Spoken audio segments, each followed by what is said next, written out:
Buenas tardes a todos y a todas. Lo primero, muchas gracias por venir en esta tarde de perros, que a todos nos ha caído uno o dos chaparrones en el camino.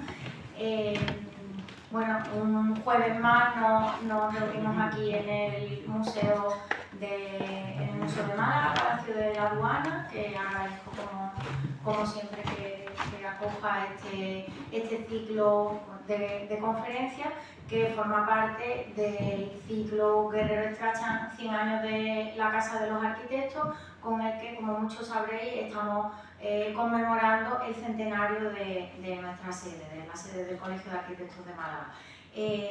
Hoy me acompañan aquí, estoy súper bien acompañada, aparte del museo, quiero agradecer a nuestros patrocinadores, que son Grupo RP, Sando, Grupo Salsa y Porcelanosa, ¿vale? Y bueno, estoy súper bien acompañada hoy con Elías de Mateo y Javier Bonet, como compañeros, a quien cedo la palabra que realizará la presentación de Elías, y a continuación pues ya podremos disfrutar de la conferencia. Muchas gracias a todos.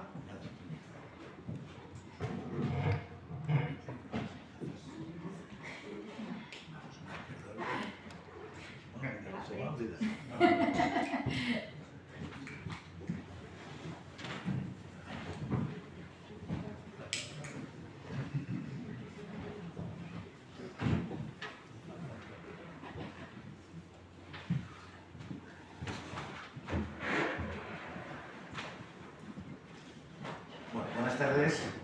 Unas breves palabras tan solo para presentarles a nuestro conferenciante de hoy, que no es otro que nuestro académico de Bellas Artes de San Telmo, don Elías de Mateo Avilés, que va a ilustrarnos, dentro de este ciclo dedicado a Fernando Guerrero Strachan, sobre cómo era la Málaga de principios del siglo XX. Elías de Mateo nace en Málaga en el año 1958 y cursa estudios de Filosofía y Letras en su universidad, licenciándose en Geografía e Historia en el año 1980. Es premio extraordinario fin de carrera al año siguiente con su memoria de licenciatura llamada El Cabildo Catedralicio de Málaga durante la instauración del régimen liberal, de 1833 a 1843. Fue becario del Plan Nacional de Formación de Personal Investigador de la Junta en el año 85 y también becario postdoctoral de esa misma institución en el 86. Adscrito al Departamento de Historia Moderna y Contemporánea de la Universidad de Málaga, se especializó pronto en historia social y de las mentalidades colectivas. Fíjense qué interesante, ¿no? Conocer la mentalidad de cada época, acercarse a ella, estudiando cómo piensa la gente, cuáles son las tendencias culturales de cada momento y que sin duda condicionarán los hechos históricos. Fruto de esta labor investigadora fue su tesis doctoral, defendida en el año 85, sobre el tema religiosidad e irreligiosidad en la España de la Restauración, el caso de Málaga, que mereció la máxima calificación y fue galardonada con el Premio Málaga de Investigación en su 17ª edición en el año 86. Ha sido también coordinador y coautor de la importante obra de investigación y divulgación La Semana Santa de Málaga a través de su historia, además de haber pronunciado varias conferencias sobre los temas en los que es especialista. Ha publicado diversos trabajos de didáctica y metodología, destacando Historia del Mundo Contemporánea, de editorial Bruños, colaborando como guionista y asesor de documentales históricos, por ejemplo, entre los que destaca Málaga en blanco y negro. Desde el 87 hasta 2010 fue profesor agregado numerario de Geografía e Historia de Bachillerato con el número 1 de su promoción en Andalucía. Además, ha desempeñado el cargo de secretario de la Asociación Andaluza Hespérides de Profesores de Geografía e Historia. Ha estado adscrito como investigador al Departamento de Geografía de la Universidad de Málaga y de 1994 al 96 fue profesor asociado de Historia Económica. Desde el 95 es colaborador habitual del área de Cultura del Ayuntamiento de Málaga y durante algunos años fue vocal de la Comisión Diocesana del Patrimonio Histórico-Artístico y coordinó los ciclos de conferencias anuales de historia, como el denominado Torrijos y la Libertad. Elías de Mateo es autor de 70 libros y más de un centenar de artículos, ponencias y comunicaciones a congresos. Sus investigaciones se han centrado principalmente en temas como el fenómeno de la religiosidad popular en general y el de la Semana Santa en particular, en las fiestas populares, en los movimientos migratorios, en la trayectoria de diversos servicios públicos, en el análisis de las contracorrientes religiosas y de las mentalidades colectivas, y en la historia social y política de Andalucía en general y de Málaga en particular, sobre todo durante los siglos XIX y XX. Pero su labor fundamental ha sido, sin duda, el darnos a conocer Málaga, su evolución económica, social y cultural desde la relevancia adquirida, como saben, en el siglo XIX hasta nuestros días. Entre sus libros, por ejemplo, títulos como Piedades e impiedades de los malagueños en el siglo XIX, Paternalismo burgués y beneficencia religiosa en la Málaga del siglo XIX, Masonería, protestantismo, libre pensamiento y otras heterodoxias en la Málaga durante el siglo XIX, Anticlericalismo en Málaga, la inmigración andaluza a América, los orígenes de la Feria de Agosto en Málaga, Cánovas, historia de la Feria de Málaga, pasado y presente del Real Cuerpo de Bomberos de Málaga, las víctimas del Frente Popular en Málaga, espiritistas y teósofos en Andalucía, Málaga Tecnológica, Galdós en su centenario desde Málaga y Centenario, que fue un libro dedicado a los 100 años de la agrupación de cofradías de Málaga. Y su último libro, El Ayuntamiento de Málaga, la institución y su sede. Ha organizado también numerosas exposiciones sobre diversos aspectos del pasado más reciente de nuestra ciudad, entre las que han destacado sobre todo la dedicada a una visión inédita de los años 20 y 30, la industria farmacéutica o la ferretera, además de haber comisariado grandes exposiciones antológicas, como la dedicada a Rebello de Toro en el año 2004 y la de los pintores Gabriel Alberca y Antonio Montiel.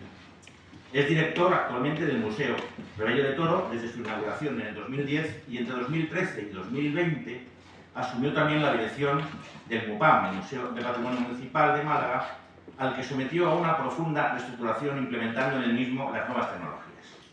En 2011 fue elegido por unanimidad miembro de la Real Academia de las Artes de San Telmo, en la cual desempeña actualmente el cargo de vicepresidente. También pertenece, como académico correspondiente, a la Real Academia de Ciencias, Bellas Artes, Bellas Letras y Nobles Artes de Córdoba. Les invito, pues, a escuchar a Elías de Mateo, un detective del pasado que disfruta adentrándose en el laberinto de los hechos, encontrando siempre una salida que ofrecernos. Con un rigor científico propio de entomólogo, disecciona el tiempo, las épocas, los periodos, se adentra en la complejidad de cada momento histórico, desenredando la tupida madeja que siempre significa la realidad. Después nos devuelve esa realidad explicándola de forma clara y sencilla, divulgando magníficamente los resultados de sus investigaciones. ¿Quién mejor que él, por tanto, para hablarnos de la sociedad, la política y la cultura en Málaga a principios del siglo XX? Muchas gracias. Bueno, pues, lo primero, buenas tardes.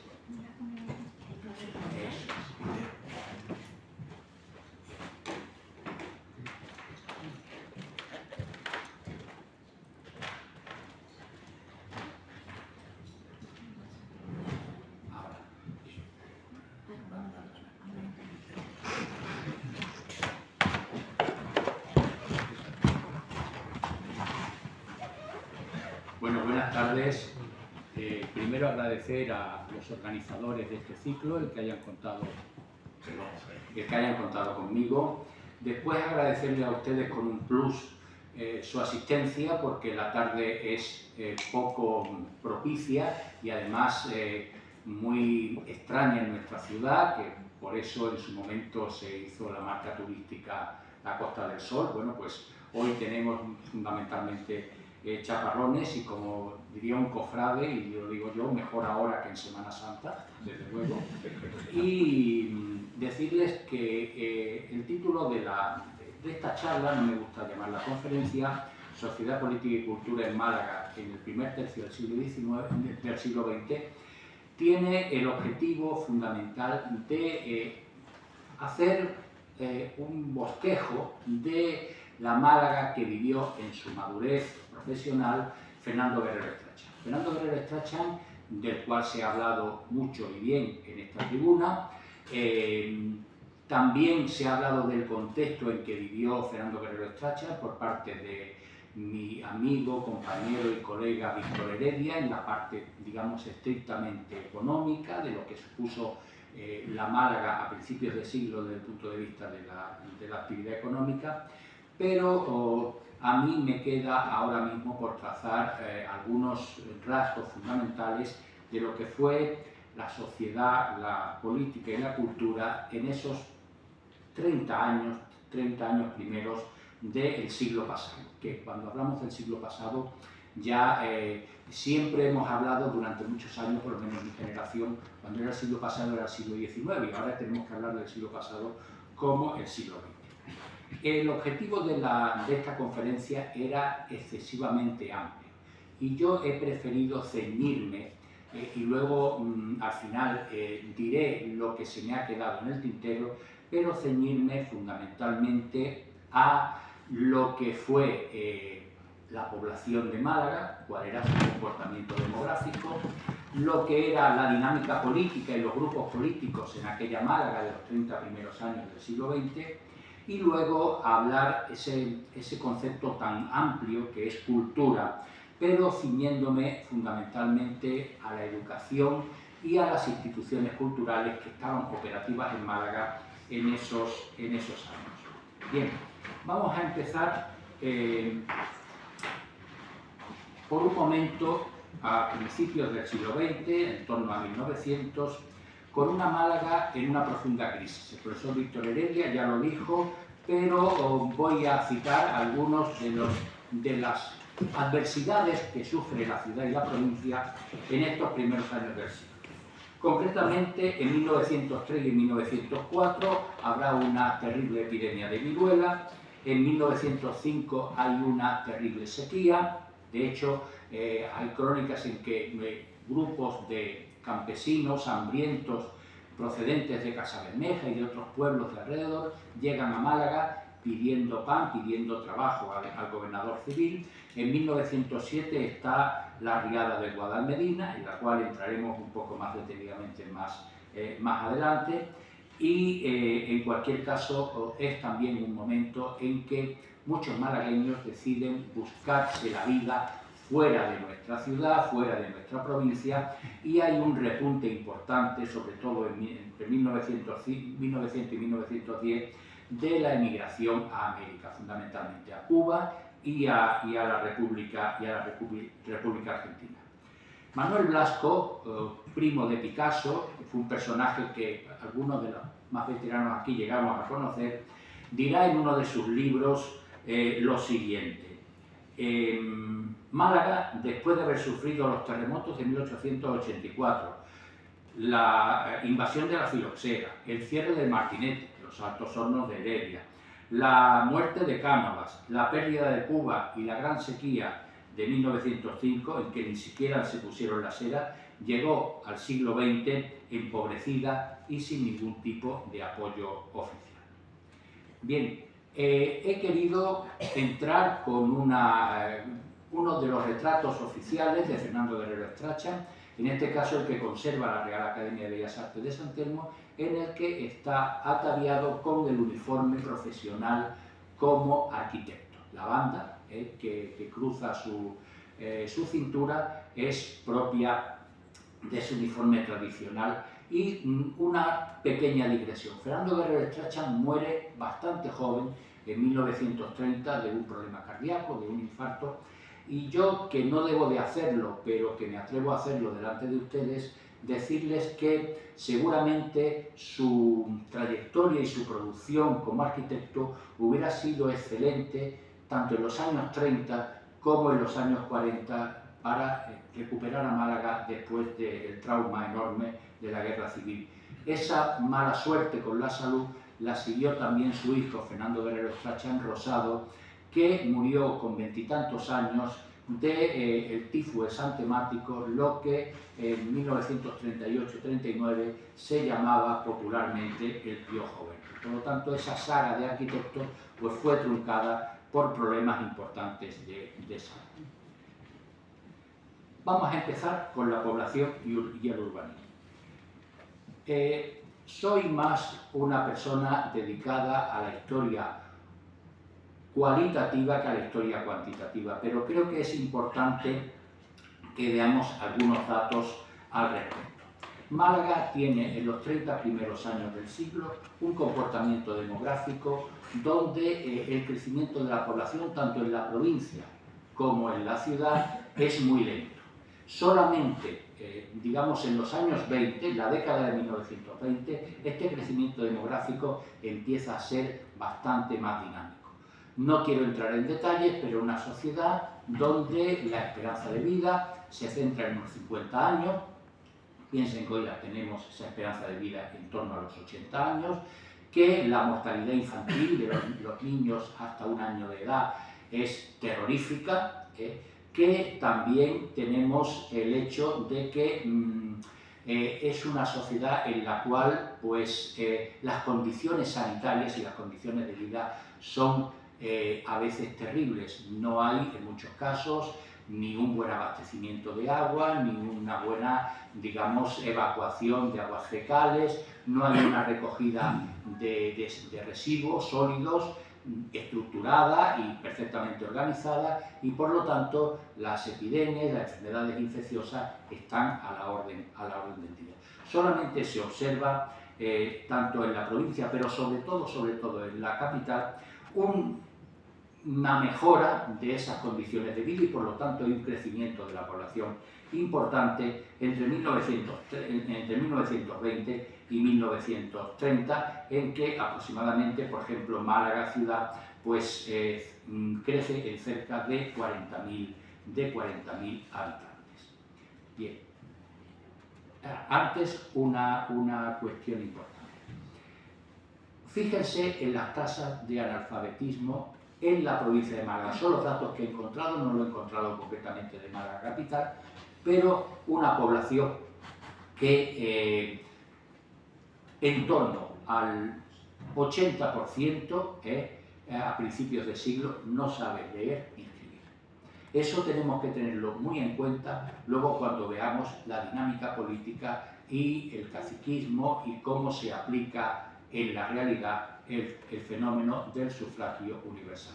Solamente la labor de los republicanos en el Ayuntamiento de Málaga en la década de 1910 y luego la labor de la dictadura de Primo de Rivera en la construcción y dotación de escuelas, pues van a dar como resultado el que el analfabetismo se reduzca prácticamente a la mitad de la población en 1930, que es el año en que muere Fernando Guerrero Estracha.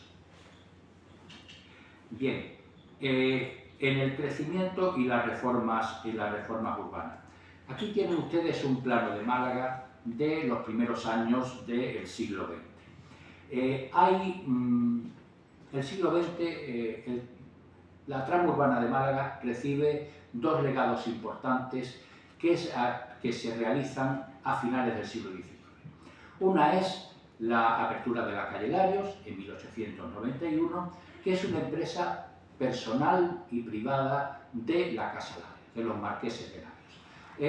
Sería muy complicado entrar en ello, el ayuntamiento está intentando hacerlo, empieza con algunas, actuaciones, pero al final quien se hace cargo de todo el conjunto de expropiaciones, de atirantado y del proyecto de la propia calle Larios, que es obra no de un arquitecto, sino de un maestro de obra, de Eduardo Estracha Vialla Cárdenas, pues hace la vía que va a ser el eje de la ciudad durante buena parte del siglo XX. Y luego vamos a tener, a partir de 1896, la aparición del parque, con lo cual nos encontramos con el doble eje urbano del centro de la ciudad, el eje este-oeste, Alameda Parque, y el eje norte-sur, nunca completado, que es el de la calle Larios. Málaga, en estos momentos, desde el punto de vista de reformas urbanas, también es el momento en el que en 1905 empiezan a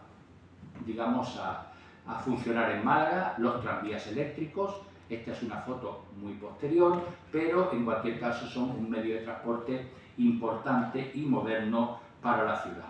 También empieza el funcionamiento del ferrocarril de vía estrecha, hoy en día desaparecido y solamente, transformado en el ferrocarril de Fuengirola, en la línea Málaga-Vélez-Málaga en 1908, Málaga-Torremolinos-Coín en 1913 y el ferrocarril de Cremallera hasta Ventas de Zafarraya en 1922.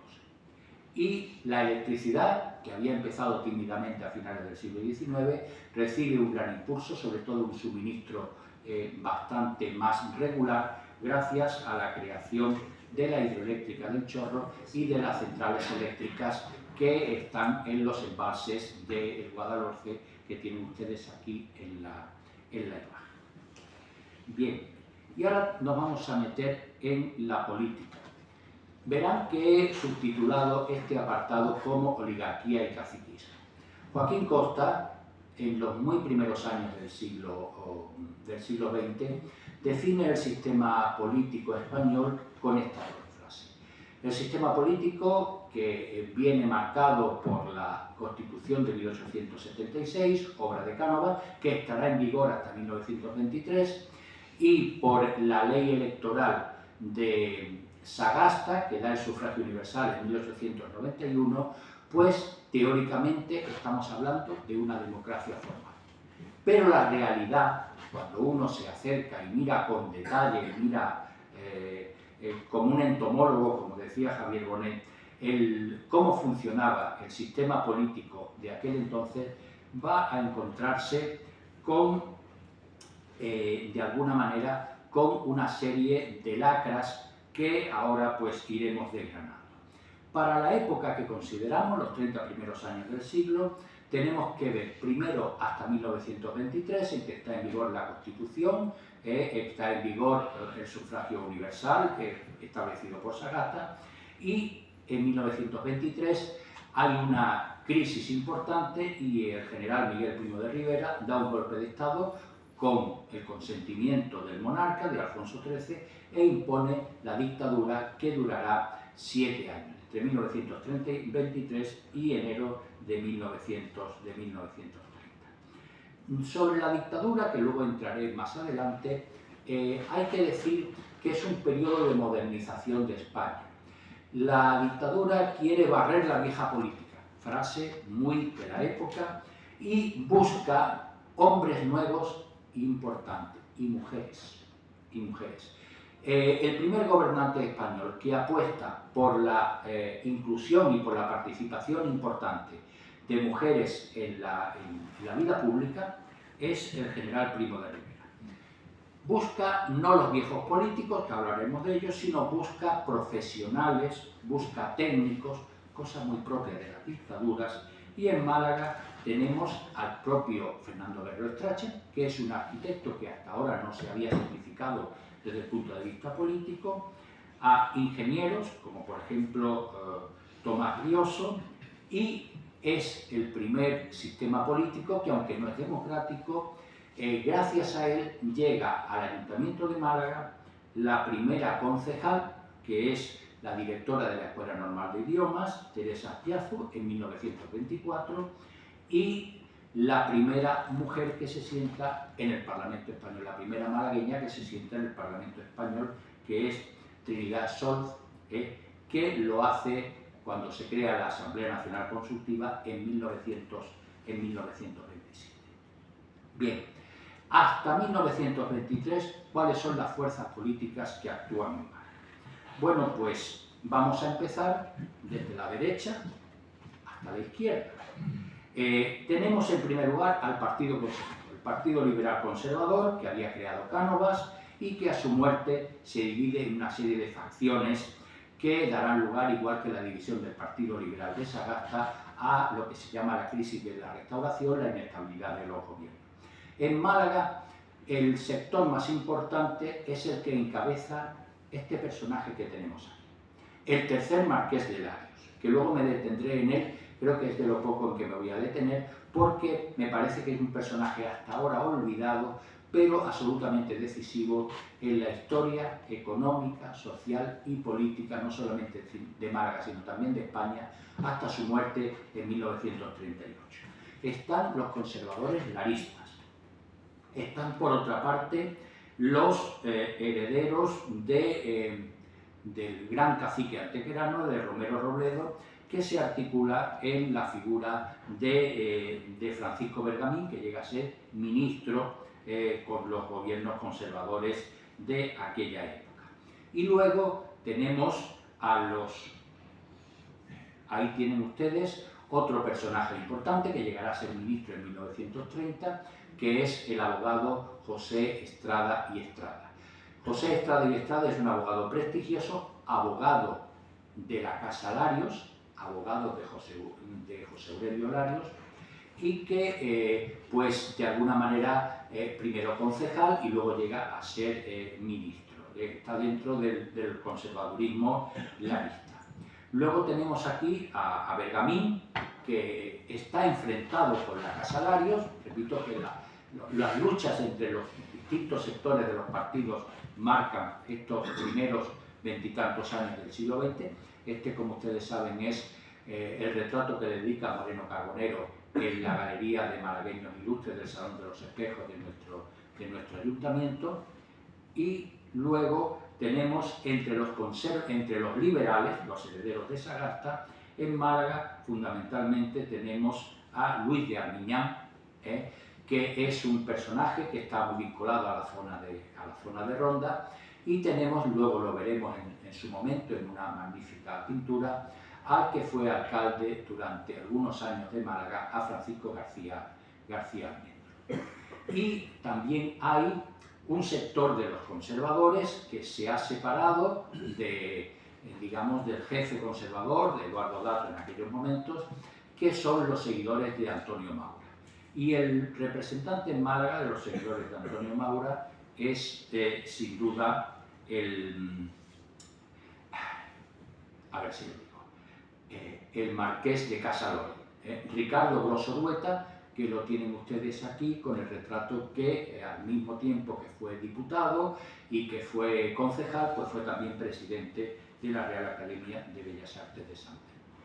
Más a la izquierda nos vamos a encontrar con el Partido Reformista de Santiago Alba, que tiene muy poca representación en Málaga, y siguiendo hacia la izquierda nos encontramos a los republicanos, muy divididos a principios del siglo XX, porque tenemos federales, radicales, unitarios, etcétera, pero el personaje que logrará aglutinarlos a todos es Pedro Gómez Chávez.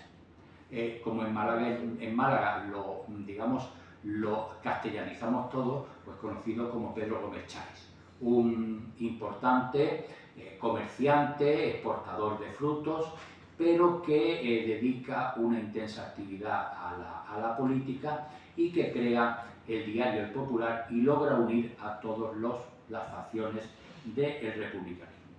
Y luego tienen, aunque con poca implantación, el Partido Socialista Obrero Español, que en 1910 consigue que Rafael Salinas, que es su líder en Málaga, lo tienen ustedes aquí, pues sea el primer concejal socialista de nuestro ayuntamiento.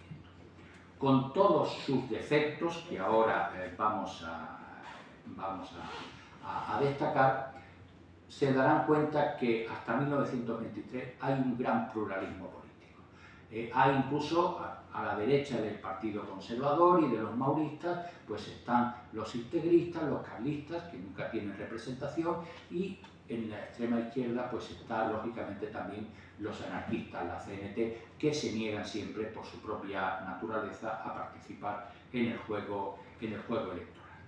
Bien, hay un fenómeno muy significativo, y he traído una imagen del ayuntamiento que saben que se inauguró en 1919, pero el fenómeno que voy a señalar es anterior.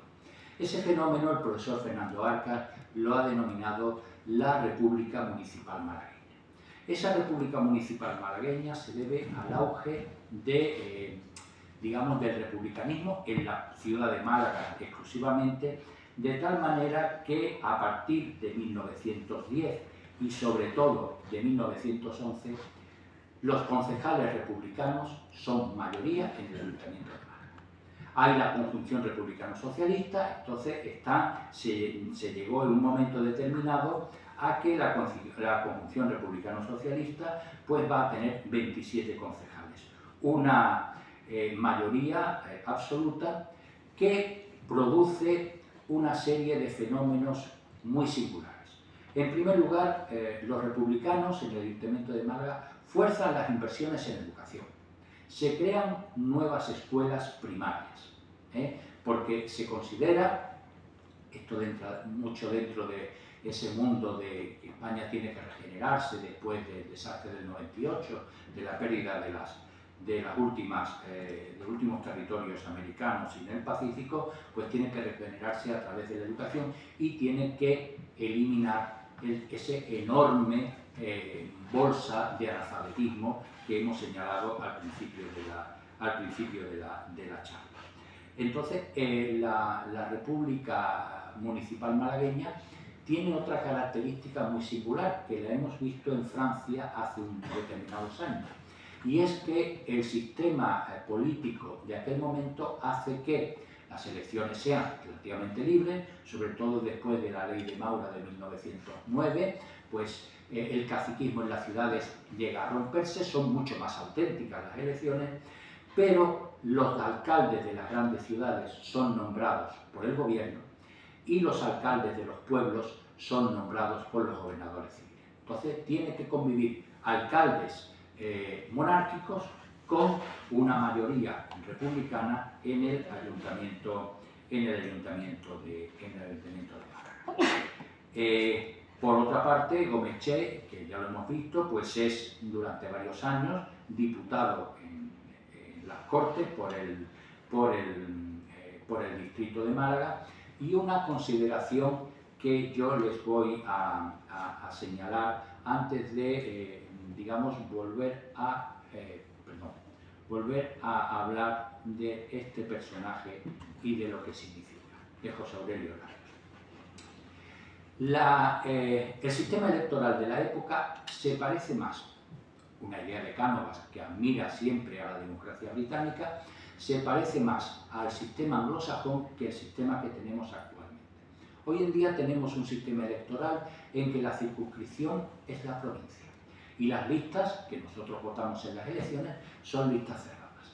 En aquel momento los distritos electorales no son provinciales, sino que en las elecciones generales hay varios distritos en la ciudad de Málaga y luego hay un distrito en Coí, un distrito en Antequera, un distrito en Vélez Málaga, un distrito en Torrox, un distrito en Ronda, un distrito en Marbella.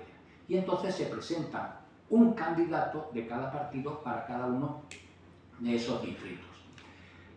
Naturalmente el sistema, que está totalmente viciado, hace que el gobierno procure que a un distrito, solamente, sobre todo los distritos rurales, los distritos de los pequeños pueblos, se presente un solo candidato y entonces no hay elecciones, porque se proclama, y es casi algo que todos hemos oído, se proclama por el artículo 29.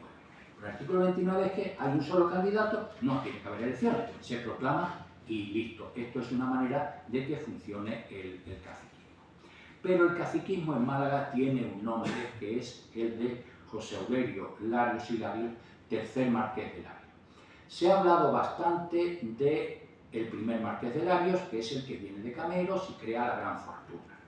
Del segundo marqués de Larios, de Martín Larios, que es el hombre que crea la calle Larios y cuyo monumento pues admiramos todos los malagueños, una obra magnífica de Benlliure, pues cada vez que pasamos por la plaza de la Marina. Pero José Aurelio Larios, que nace en 1869 y muere en 1937, es un hombre tremendamente poderoso. Y les voy a dar algunos datos. Es la persona que reúne, la familia Larios tiene varias ramas, pero fíjense que su apellido es Larios y Larios. Reúne en su mano y en su poder todo el poder económico y la afluencia social y política de la familia Larios. Entonces tiene una zona de la provincia de Málaga que es un auténtico feudo, que son los distritos de Vélez y de Torrox, para que todos nos podamos situar. De hecho, un diputado liberal, Eduardo Ortega y Gasset, pues va a denunciar en el Congreso, está en las actas del Congreso, como dirían hoy en día en sede parlamentaria, los manejos de este personaje. Y voy a decirles a ustedes algunas de las cosas que el liberal Eduardo Ortega y Gasset denuncia de José Aurelio Larios y de la Casa Larios. Dice, en Torrox los Larios poseían el 80% de las tierras, monopolizaban la justicia, no acataban, estoy hablando entre comillas, de lo que dice Eduardo Ortega Gasset, la legislación del Estado cuando no les interesaba, como la regrabación del trigo y las harinas. Monopolizaban el comercio y el cultivo de la caña de azúcar. Podría hablarse de un Estado y señorío independiente de Vélez y Torrón. Tenían también un ejército propio, que le da casi el atributo de la independencia de un Estado.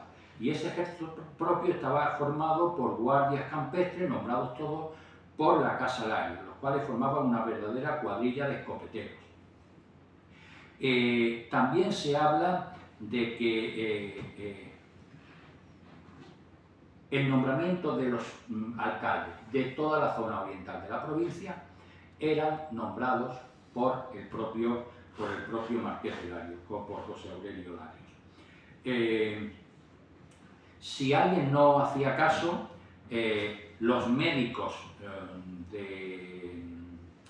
del distrito, de aquella zona, de aquellos pueblos, amenazaban a los electores con borrarles de la lista de pobres si no daban su voto al candidato de los Larios. Entonces, nos estamos encontrando con un personaje que además nadie se ha atrevido a hacer una biografía, digamos, potente del mismo, y que siempre tiene personalmente un perfil bajo. Bueno, un perfil bajo, él es durante 20 años diputado a Cortes por el distrito de Torros, y en 1919 el rey Alfonso XIII le nombra senador vitalicio.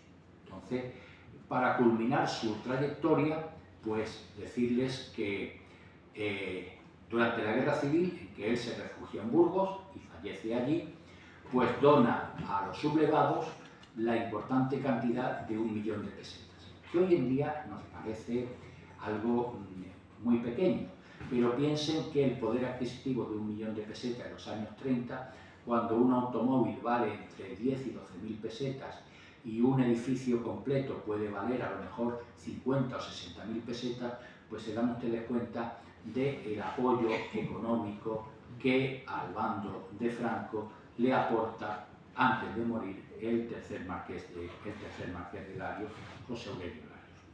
Luego tenemos también hablando del caciquismo, decirles que hay un fenómeno, voy a ver si aquí tienen algo que me ha gustado poner, porque independientemente al monumento, que ha tenido diversos traslados a lo largo de la historia, incluso para significar la desaparición del poder del caciquil de los Larios, cuando se proclama la República, la figura del segundo marqués de Martín Larios es tirado, como ustedes saben, al puerto de Málaga, y digamos que la figura de la exaltación del trabajo pues se pone en lo alto del pedestal, pero quiero que se fijen ustedes en ese palacio neoclásico que tenemos al fondo. Desde ahí la Casa Larios controlaba la vida de la ciudad y buena parte de la vida de la provincia. José Aurelio es seguramente uno de los personajes más influyentes de España y desde luego también uno de los más ricos de España. Bien, y esto, que es una vista actual de Alozaina, la he traído al caso para contarles lo que el periódico El Popular, formado por Pedro Gómez Chay, denunciaba del caciquismo en un pequeño pueblo como era Alozaina, era y es un pequeño pueblo. Hablaba del cura de Alozaina, se titulaba concretamente el artículo de 1909. Y entonces, decía El Popular, denunciaba lo siguiente, del padre Antonio Trujillo Portales. Dice, el alcalde primero era cuñado del cura, el primer teniente del alcalde tío del cura, el tercer teniente del alcalde hermano del cura, el secretario del ayuntamiento cuñado de una señora cuyo bien administra el cura, el depositario de los fondos municipales, el sacristán de la parroquia, uña y carne del cura, el recaudador de arbitrios concuñado del cura, el oficial primero del ayuntamiento era tío del cura, el oficial segundo hermano del sacristán, el maestro de escuela el asesor del cura, el médico titular protegido del cura, el juez suplente hermano del cura y el fiscal municipal concuñado del cura. En una pequeña población el manejo caciquil de un personaje pues determinaba la vida de todo un pueblo. Bien, y ahora vuelvo a la dictadura. Bien, en 1923 el sistema político cambia radicalmente y ya hemos dicho que la dictadura es un régimen autoritario que quiere barrer la vieja política y que se quiere articularse, aunque no lo consigue, en torno a dos partidos. El creado por el propio dictador, la Unión Patriótica, y el Partido Socialista, que es protegido, es respetado y es protegido por la dictadura. De hecho, ustedes saben que Largo Caballero llegará a ser consejero de Estado. Y se buscan esos hombres nuevos.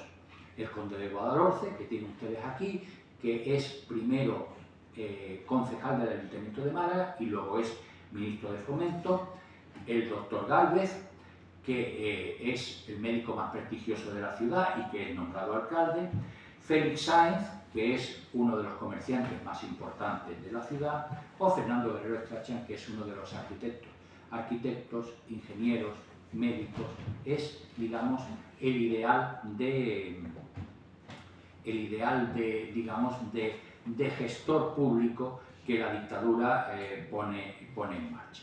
Y aquí tenemos algunas de esas mujeres, para que simplemente la visualicemos. Ahí tiene la imagen de Teresa Azpiazu, primera concejal del Ayuntamiento de Málaga, o de la duquesa de Parcén, la segunda duquesa de Parcén, que es la primera malagueña, concretamente de Ronda, que se sienta en el Parlamento español, aunque no sea democrático. Y aquí tenemos a Félix Sáenz, que es además, aparece en torno digamos, como jefe de la Unión Patriótica, recibe a Primo de Rivera y es además el hombre que impulsa, esto es una nota al margen, pero como cofrade no puedo resistirme, que impulsa a la congregación de Mena y a la vinculación de la Legión con la congregación de Mena. Los años 20, y concretamente la dictadura de Primo de Rivera, hacen que Málaga, digamos que desde el Ayuntamiento se acometan grandes reformas urbanas, o por lo menos se planeen, aunque luego muchas de ellas terminarán por ejecutarse después de la Guerra Civil. Tenemos dos planes importantes: el Plan de Reforma y Mejoras de Málaga de 1924 y el Plan de Ensanche de 1929. Aquí participan de nuevo esos técnicos. Están el ingeniero Jiménez Lombardo, el ingeniero también Leopoldo Werner y naturalmente el conde de Guadalhorce. Bien, ¿qué es lo que se pretende con esto? Y aquí tienen ustedes un título de la deuda emitida por el Ayuntamiento para financiar esos planes de grandes reformas, y tienen incluso la firma de José Gálvez, del alcalde José Gálvez Ginachero, como alcalde de la ciudad y como garante de esos títulos de la deuda. Pues fundamentalmente la idea es hacer una regulación del atirantado de muchas calles. Se proyecta el paseo marítimo, se proyecta la unión del parque con la Alameda, que no se concluirá hasta los años 50 del pasado siglo. Se proyecta la ciudad jardín, tomando como modelo la ciudad lineal de Arturo Soria en Madrid. En cualquier caso, el proyecto de ensanche, sobre todo Daniel Rubio, según los que han estudiado todo este tema, de alguna manera va a dar las líneas fundamentales del crecimiento de Málaga hasta los años 70 y 80 del pasado siglo, la época ya vivida por todos nosotros. Y en las obras públicas, aunque alguna es anterior, están el Pantano del Chorro, que le valió a Rafael Benjumea el título del conde de Guadalhorce, las primeras planes de regadíos del Valle del Guadalhorce, y en cualquier caso también se llega a proyectar, aunque no se construirá hasta hace relativamente pocas décadas, el pantano de Casasola para regular el río Campanillas, que saben que siempre cuando hay lluvias en Málaga pues hay algo bastante amenazante. Bien, cultura y enseñanza. No podemos olvidar la enorme cantidad de analfabetos que viven en Málaga y en su provincia durante los 30 primeros años del siglo XX. Málaga siempre tuvo una carencia estructural, la falta de una universidad. Y aquí faltó alguien en Madrid que tuviera claro que había que crear una universidad en Málaga, y se pudo haber creado. Y les voy a poner a ustedes un ejemplo. Juan de la Cierva, ministro durante varias ocasiones durante el reinado de Alfonso XIII, el gran cacique de Murcia, no tuvo problema en forzar la creación de la Universidad de Murcia en 1915. Y Murcia era una ciudad con menos población, con menos relevancia económica, con menos potencia que Málaga y que la provincia de Málaga. Entonces, tenemos dos elementos que van a condicionar negativamente el panorama que les voy a mostrar. Primero, la ausencia de la universidad, que solamente se culminará, y algunos de nosotros tenemos la edad para habernos acordado de ello, en 1972 con la creación de la UNA. Y en segundo lugar, tasas de analfabetismo absolutamente inasumibles y muy superiores en muchos casos a los de otras provincias españolas. ¿Qué tiene Málaga entonces? Tiene centros de enseñanza media y profesional. Y simplemente citarles algunos especialmente relevantes. La Escuela de Bellas Artes, creada en 1851 por la Real Academia de Bellas Artes de San Telmo, y que además de las enseñanzas de las Bellas Artes, da también clases para capacitar enseñanzas profesionales. El seminario, que está ubicado entonces hasta que el obispo González García lo lleve a los nuevos edificios actuales, pues está en la trasera del Palacio Episcopal con acceso en calle Santa María. La Escuela de Comercio, que entonces está en calle Juan José Relosilla, que se había creado en 1894 y que da dos títulos que todavía yo he conocido a personas que cursaron esos dos títulos, que era el de perito mercantil y el de profesor mercantil, preparados para servir de apoyo o, digamos, para manejar la actividad comercial de la ciudad, de las empresas de la ciudad. Luego estaban los colegios privados para las élites, fundamentalmente el Colegio de los Jesuitas, creado en 1880, llegan los agustinos a Málaga en 1918, y los colegios femeninos del Monte, de las Esclavas y de la Asunción. La Escuela Normal, que estaba situada en la Plaza de la Constitución, la Filarmónica, Conservatorio María Cristina, que da enseñanzas musicales, y por lo tanto tenemos además un conjunto, aparte de las escuelas municipales, que estaban ubicadas siempre en bajos, húmedos, poco adecuados para la propia salud de los alumnos, de las alumnas, pues hay una gran eclosión de colegios privados. Y yo he cogido esto para que vean ustedes un ejemplo. La prensa está llena de anuncios de este tipo.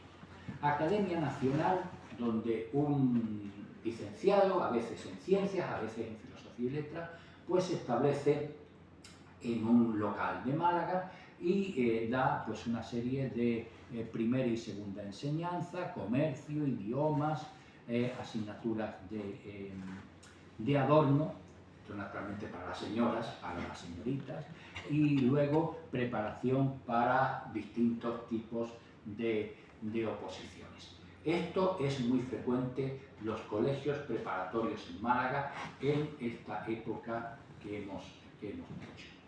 Pero en Málaga sí hay una empresa de tipo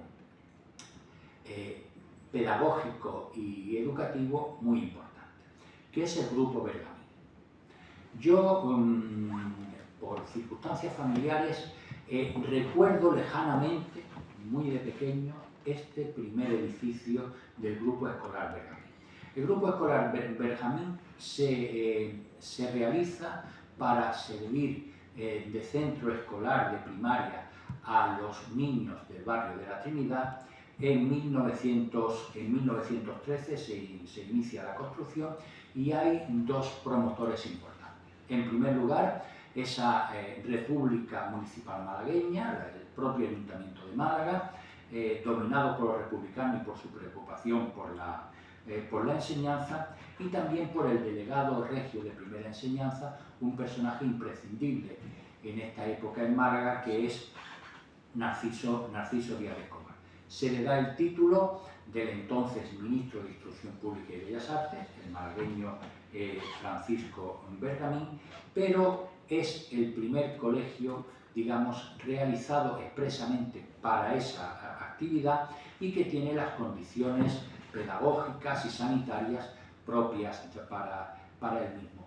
Yo creo que cuando a finales de los años 60, estoy hablando de mi propia memoria personal, o principios de los 70, se derriba este edificio para construir el actual centro, creo que hubiera sido muy interesante el haberlo conservado y adaptado, porque es un ejemplo pionero de arquitectura docente, digamos que otras ciudades del país van a seguir este modelo posteriormente. Luego nos vamos a encontrar con una serie de sociedades culturales y sociedades que entonces se decía de recreo. Aquí tienen ustedes pues, el salón del antiguo Liceo de Málaga, hoy en día mantenido por la Fundación Unicaja, que tiene una actividad cultural, es un círculo recreativo dedicado en manos de la burguesía. Tienen ustedes también el círculo mercantil, que se ubica en Carilarios y que luego será arrasado durante los críticos años 30,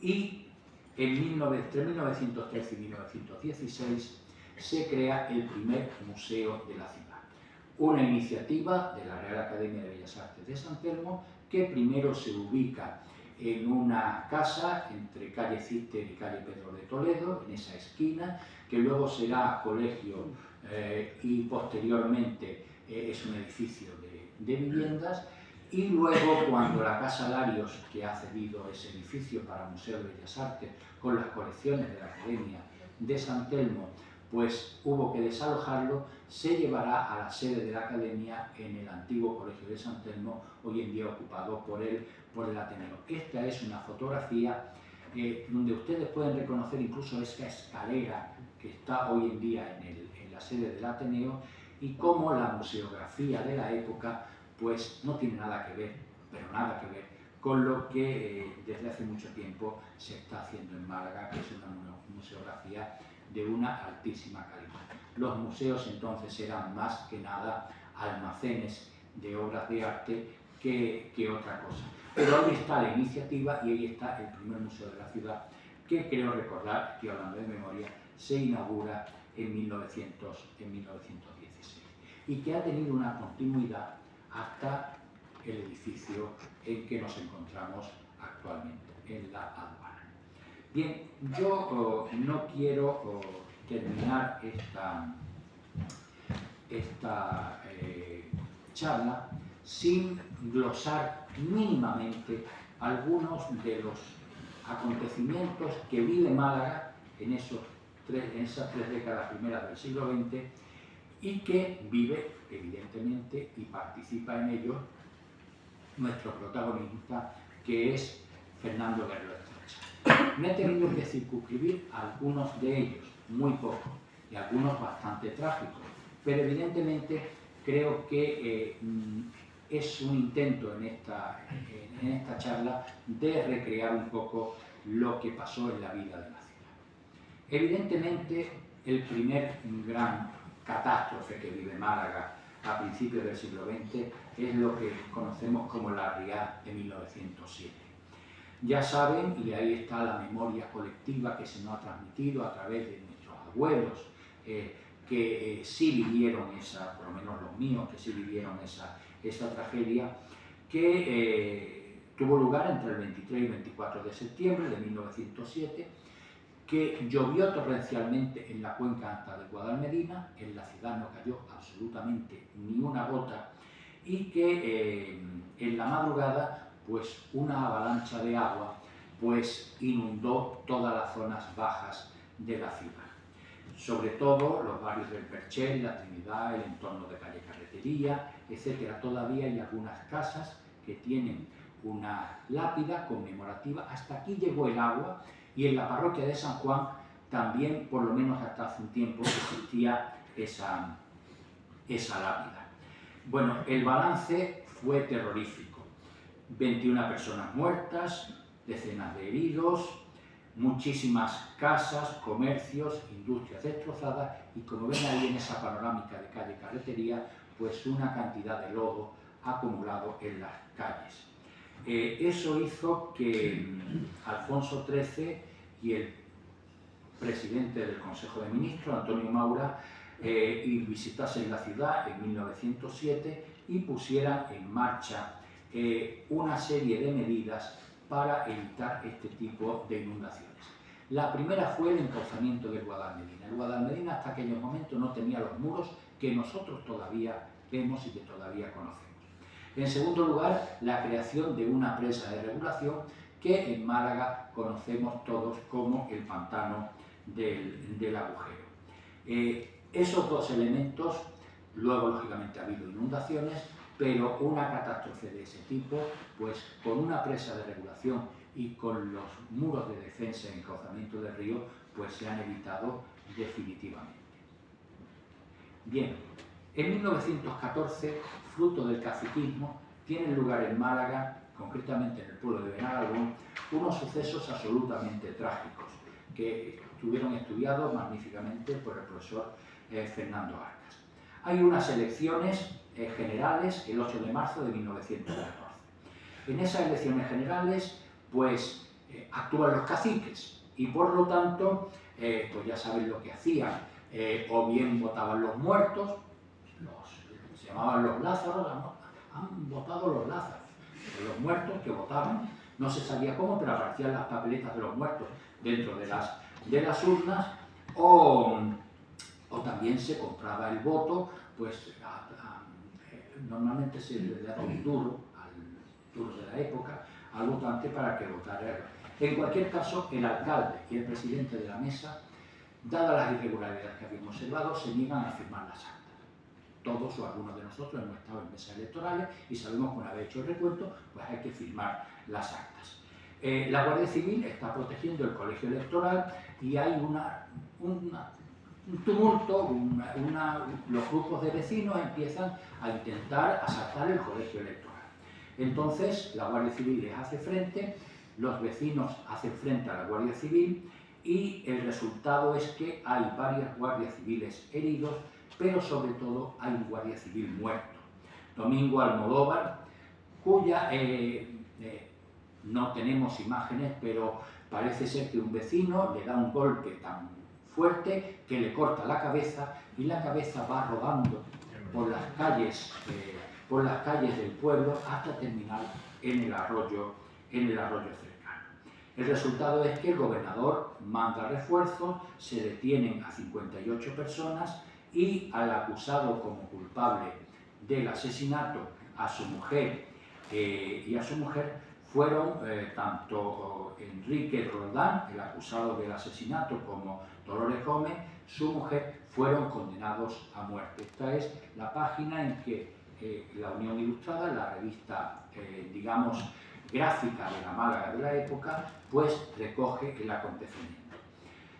Naturalmente, ese matrimonio iba a dejar huérfanos, los republicanos se movilizan, piden el indulto, también el propio José Estrada, a pesar de que se le ha hablado de los labios y tal, era un penalista importante, pide el indulto y al final se indulta a este matrimonio y se les conmuta la pena por la de cadena perpetua, que luego lógicamente creo recordar que llegarán a salir a la calle. Pero quiero que se fijen ustedes en la pobreza que las zonas rurales de Málaga, digamos, guardan en esta época. Se ve ahí perfectamente la calidad de las casas, el atavío de las mujeres, de los hombres. Estamos hablando de una sociedad inmersa completamente en la miseria.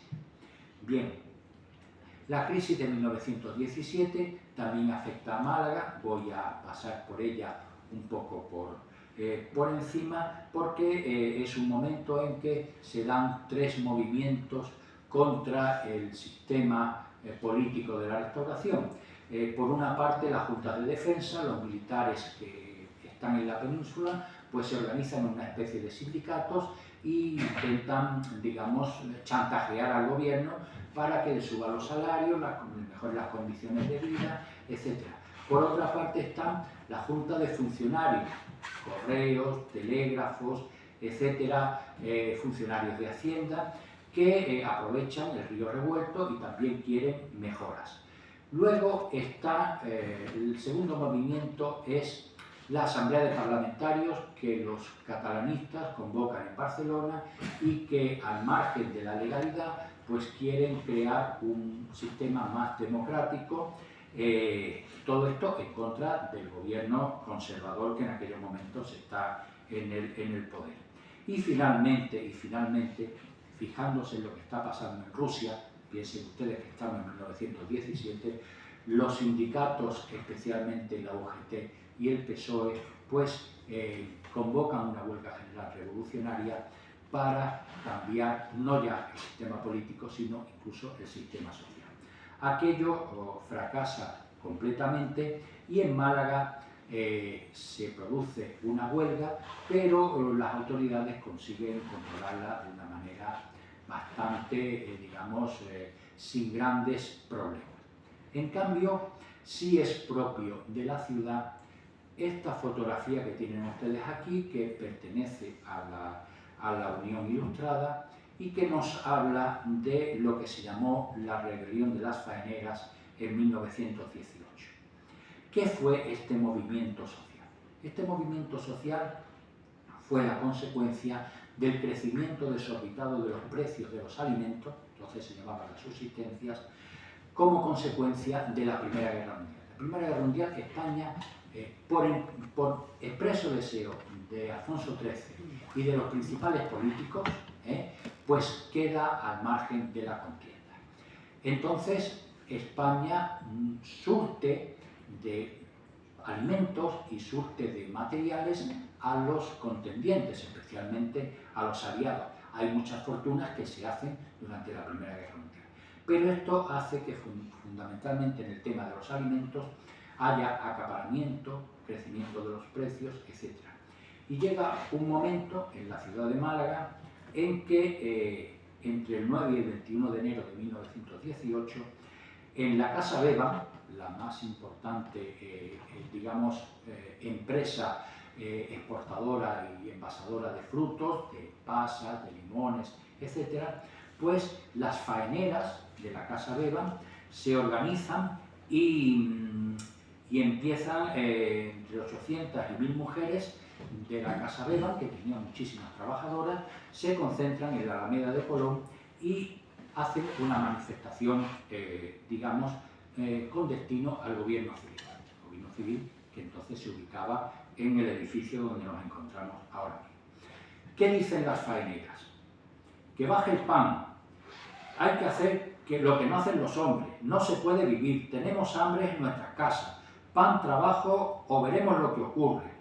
Entonces llegan al ayuntamiento y llegan al ayuntamiento que entonces estaba en el Colegio de San Agustín y llegan al gobierno civil y se entrevistan tanto con el gobernador civil como con el alcalde, con el gobernador civil Rodríguez Rivas, y el alcalde es un importante personaje cultural de la Málaga del momento, que es Salvador González Anaya, un hombre que milita en el Partido Liberal.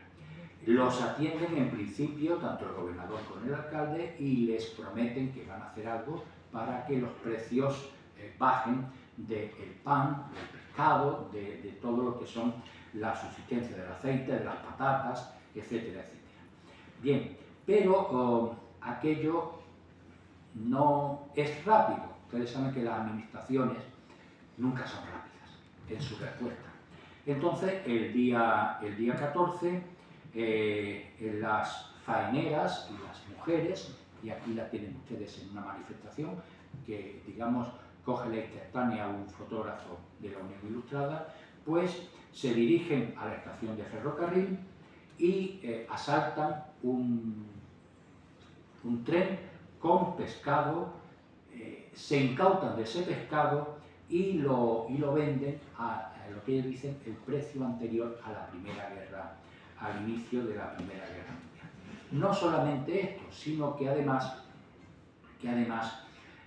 también acuden al puerto y, digamos, incautan pues una serie de, antes de ser embarcado en barco, una serie de alimentos que iban destinados pues, a Francia, repito, para venderlo en la Segunda Guerra Mundial. El día 15 el gobernador observa que junto a las mujeres hay hombres y entonces da órdenes a la Guardia Civil a cargar contra las manifestantes. Se produce una huelga general. El gobernador cierra los locales obreros de la ciudad. Ya saben que siempre se convierte esto en una espiral de violencia. El resultado de las cargas de la Guardia Civil va a ser que va a haber 2 mujeres muertas por esas cargas de la Guardia Civil. Los cadáveres de las mismas se van digamos, a velar en el hospital militar, al lado del actual santuario de la Victoria, y luego hay un multitudinario entierro de las mismas con más de 12.000 personas hasta el cementerio de San Miguel. La huelga general en Málaga dura 4 días y ya el lunes 21 pues vuelve la situación al trabajo. Pero nos damos cuenta de que en estas primeras décadas del siglo XX, por un lado o por otro, la mujer, y hace muy poco tiempo que hemos conmemorado el Día Internacional de la mujer toma protagonismo bien en las instituciones, bien en la calle, encabezando manifestaciones de protesta como las de las faeneras de 1918. Y finalmente, decirles que Málaga pues sufre, como todo el mundo, la gran pandemia de gripe de 1918-1919. En España murieron aproximadamente 200.000 personas. Ha habido en estos últimos años digamos, un intento de comparar la gran epidemia del COVID o de la COVID con la epidemia de gripe de 1918. En España mueren aproximadamente 200.000 personas y en el mundo se calcula que murieron 50 millones. Es una gripe distinta a la gripe estacional que todos en un momento determinado de nuestra vida hemos padecido, porque era una gripe que atacaba especialmente a los jóvenes. Y investigaciones posteriores, médicas posteriores, nos han dado la clave de que el virus de aquella gripe lo que hacía era que activaba el mecanismo inmunitario. El mecanismo inmunitario de los jóvenes es mucho más potente que el de las personas mayores y entonces se producía lo que los médicos llaman una tormenta de ciclotinas que producían un auténtico colapso en el organismo. Entonces eso ocurre también en Málaga. Hay 3 oleadas. La más importante en Málaga es la del otoño de 1918 y aquí les he traído lo que el doctor Juan Rosado Fernández, el inspector provincial de Sanidad, el encargado de velar por la sanidad, pues hace una serie de normas fundamentalmente de higiene, pero todos los remedios contra la gripe del 18 eran estériles, sencillamente porque se creía que la producía una bacteria y realmente, como todos sabemos de la gripe estacional, pues la produce un virus, pero los virus no se descubrirán por parte de los investigadores médicos y biólogos hasta que tengamos el microscopio electrónico bastante avanzado los años 30 del siglo pasado. Y por último, no quiero dejar de señalar, aunque sea muy brevemente, lo que fue la actuación de Málaga ante el desastre de Almohad en 1921. Y eso está conmemorado, y yo creo que muchas veces no le hacemos caso a lo que tenemos delante de nuestros ojos, en el Salón de Plenos del Ayuntamiento de Málaga. Porque gracias a esa actitud cívica, generosa, de todas las clases sociales de la Málaga de aquel momento, pues Málaga recibió uno de los títulos que ostenta con gran honor en su escudo heráldico. Y aquí tenemos en esa pintura que decora el Salón de Plenos del Ayuntamiento de Málaga, pues una recreación idealizada de aquella acogida de Málaga a los heridos y a los soldados heridos y enfermos de la Guerra de África. En primer término tienen ustedes a la Duquesa de la Victoria. La Duquesa de la Victoria fue el personaje que de alguna manera creó el cuerpo de enfermeras de la Cruz Roja y que tuvo una actuación excepcional, primero en los hospitales de Sangre de Melilla y luego en Málaga. Está ayudando a un soldado herido a desembarcar en el puerto de Málaga. Y en un segundo término, tocado con un sombrero de paja, tenemos al alcalde Francisco García Almendro, que también tuvo un papel fundamental e importante en la movilización de la ciudad. No quiero cansarles con esto, pero simplemente darles algunos datos. Entre el 22 de julio y 1 de agosto de 1914, por una serie de fallos de los mandos militares en África, mueren 13.000 soldados españoles en las cercanías de Melilla. Una gran cantidad. Luego hay una recuperación importante y Málaga se convierte en el gran puerto tanto de evacuación de los heridos como de embarque de las tropas hacia Melilla, y también de las tropas y de material. En Málaga se habilitan muchos lugares como hospitales de sangre, entre otras cosas. El Grupo Escolar Bergamín se habilita como tal, muchos pabellones del Hospital Civil, que es el gran hospital en aquellos momentos, y incluso un personaje importante, que no hemos podido hablar de él, que es el constructor y potente empresario Antonio Baena, pues va a donar un hospital de campaña que lo sufraga con su propia fortuna personal. En cualquier caso, de aquel episodio, 1921, yo creo que quedan en Málaga dos huellas importantes. Primero, ese monumento que tenemos en el parque, extraordinario, al comandante Benítez, cuya actuación heroica pues impidió un desastre mayor, incluso que las tropas de Abdelkrim entraran en la propia ciudad de Melilla, y luego pues ese título que adorna nuestro escudo ciudadano y que es el último de los otorgados y de los que tiene. Yo me ha quedado mucho por decir. Me ha quedado por hablar del arte en Málaga, de los epígonos de la Escuela Malagueña de Pintura, de la Semana Santa. Me ha quedado mucho por hablar de la Iglesia, de un personaje tan importante como el obispo don Manuel González, de la creación del nuevo seminario. Podía seguir diciendo, pero he tenido la prudencia de que mi charla pues dure solamente 1 hora. Creo que por respeto a todos ustedes y porque lo básico está dicho. Muchas gracias.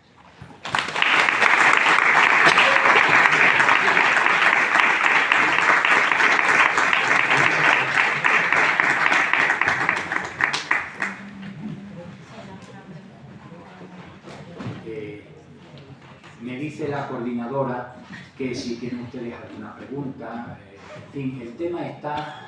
Málaga es una ciudad, siempre ha sido una ciudad tan compleja, es una ciudad tan dinámica, que resumir en 1 hora pues lo que pasa en esos 30 años primeros del siglo XX era un desafío realmente importante. pero creo que nos hemos encontrado con muchas de las situaciones y sobre todo de aquella sociedad en que vivió Fernando de Retrochain.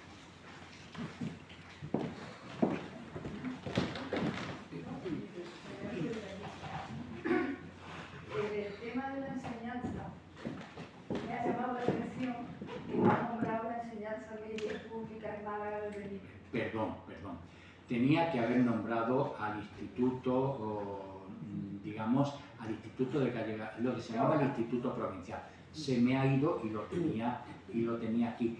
Pero a mí me llamaba especialmente la atención, y no soy un especialista en la enseñanza en Málaga, me llamaba especialmente la atención dos cosas. En primer lugar, el analfabetismo, y en segundo lugar, el que hay muchas escuelas municipales en lugares absolutamente insalubres, que se empieza a...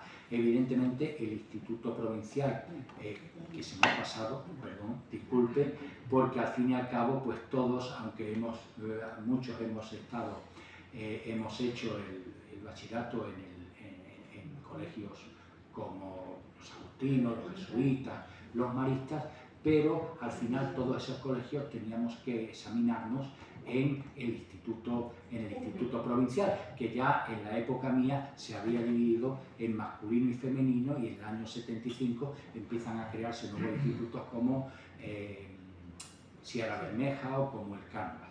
Y además todavía mayor culpa por mi parte, porque yo en el fondo lo que he sido durante casi 35 años ha sido profesor de enseñanza secundaria en instituto. Entonces, doble culpa, ¿no? Doble culpa. Es que allí estudió Guerrero Strachan. Sí, estudió Guerrero Strachan, estudiaron... Bueno, es que realmente en aquellos momentos o se estudiaba fundamentalmente en Guerrero Strachan, que estudia a finales del siglo XIX, estudiaba en el instituto, o se podía estudiar también en el Colegio del Palo, que eran los dos grandes centros, el uno privado dedicado a las élites y el otro que tenía una composición mucho más heterogénea e universal del alumnado. El profesor Víctor Heredia está rescatando del viejo instituto, está rescatando los expedientes de los alumnos, rescató el expediente de mi madre.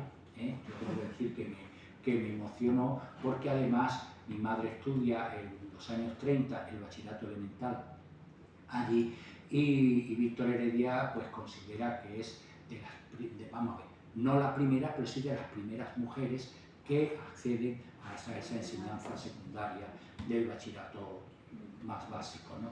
Tiene recuperado, en realidad hay un archivo. Hay un archivo, él está recuperando, y cuando le suena algo de Avilés o de Mateo, rápidamente me llama y me pone en conocimiento de ello.